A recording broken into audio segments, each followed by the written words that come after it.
How many of you have children or are enough of a child that you might have read J.K. Rowling's Harry Potter series? There are a few of you. In the Harry Potter series, the main, not protagonist, but antagonist in the whole series is one Lord Voldemort. He is such a nasty protagonist, such a horrible person, if you want to call him a person. So just scary, horrible, that no one dares speak his name. So it is he who cannot be named.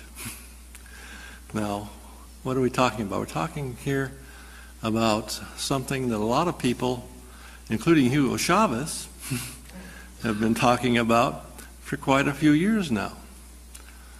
It's fourth generation asymmetric war.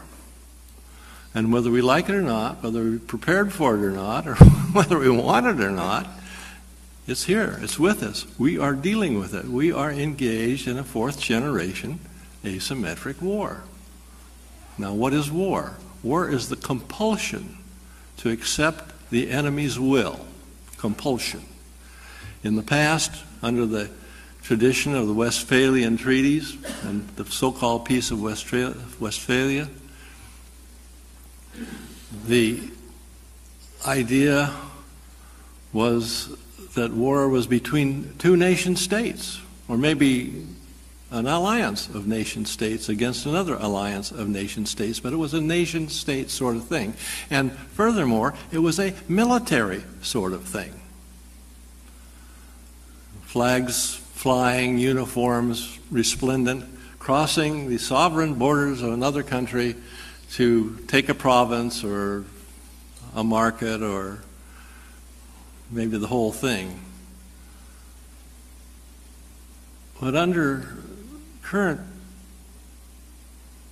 experience in particularly the last 20 or so years, we found that that's becoming more and more obsolete, and what is more and more in vogue is the fourth generation asymmetric war. We do not want to admit, apparently, that we are engaged in such a war, and when we don't do that, we don't have to worry about, do we? But don't we? Yes, yes we do indeed.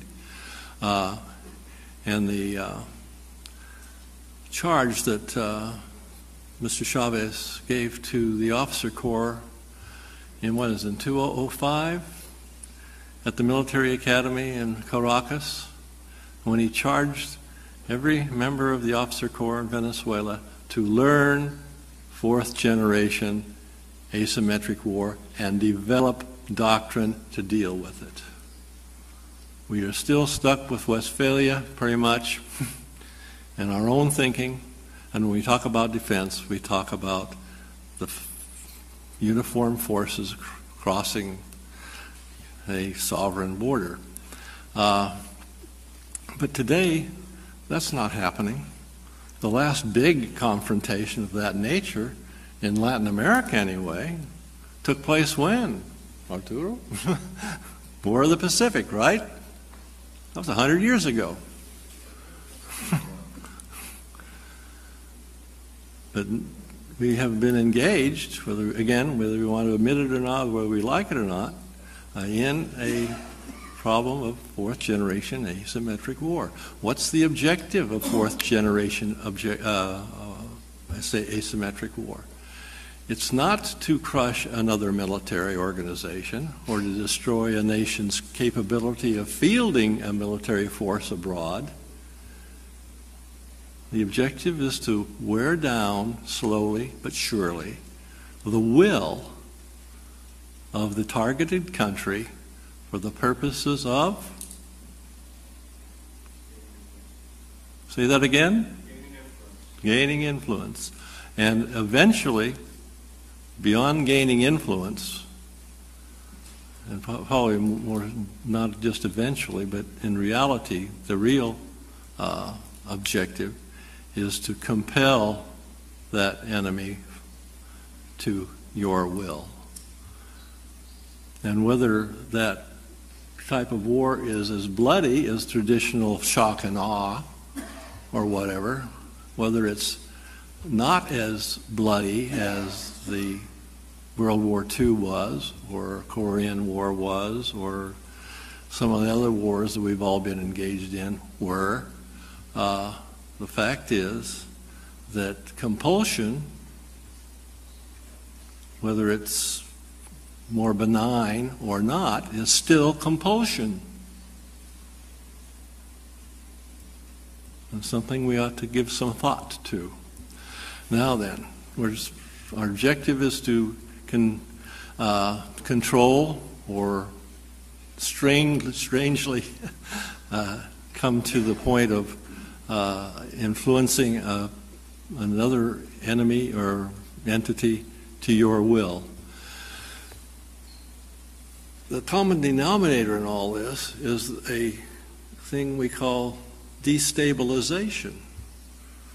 We don't run uniformed forces across borders anymore, or not very often anymore anyway. And military forces are not uniformed. They're not all male. They're also female. They're not all adult. They're also children. And we've got to understand these things, and we've got to deal with them. And the only way we can deal with them effectively is because, since they are transnational problems, what kind of solutions do we need? Ta-da! Transnational solutions. And Ambassador Naudi has suggested not only that we go that direction, but we take another step further. We have to use brain power. Brain power is the main weapon in this context. Brain power. Smart power. It's not firepower. What took down the Berlin Wall? Tanks, artillery, airplanes? No, the German Deutschmark. Ta-da!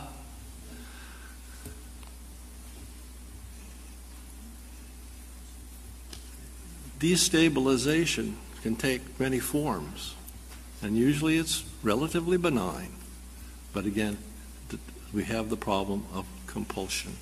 And it compulses us to where, and what happened is the idea of the creation of a failing state. That's the other word that we dare not speak. War and failing state. We don't want to use the term because we may be politically correct enough so that we don't want to offend anybody.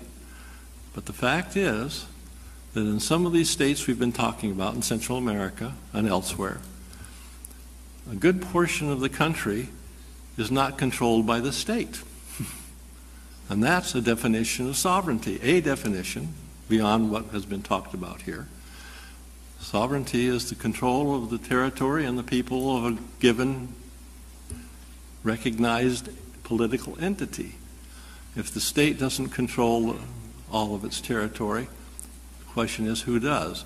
We use the term ungoverned territory quite often. We've sophisticated that a tad, and now we're calling it alternately governed territory. But the point is, it's not the state that's doing this. It's non-state groups, belligerent, violent, and kind of nasty like Lord Voldemort.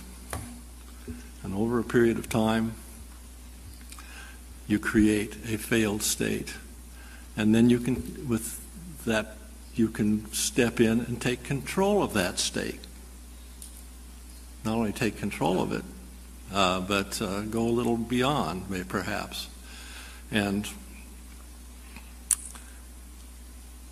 then what happens to the state? It just doesn't wither away. It still exists. Somebody's going to have to take care of it if nobody comes in and takes control of it and runs away with it. Haiti comes to mind. letting Haiti fail has been a terribly expensive process for the West. Other countries have been known to become criminal states. New people's republics. In a situation like this, it's the last man standing, no matter how badly he's been beaten, the last man standing is the victor. And it's a little dicey, and I know that there may be some problems with this. I'm taking too much, not enough time, but too much in any case. But here, a couple of words for our vocabulary for the next while. War is compulsion, whether it's non-lethal or if it is lethal as what we've known in the past. The other word is failed state or failing state. It's not an event, it's a process. And if you do it slowly and quietly enough, people will go to sleep, in the words of one of my favorite philosophers, Hugo Chavez. If you do this well enough, long enough, slowly enough, benignly enough, your enemy will wake up dead.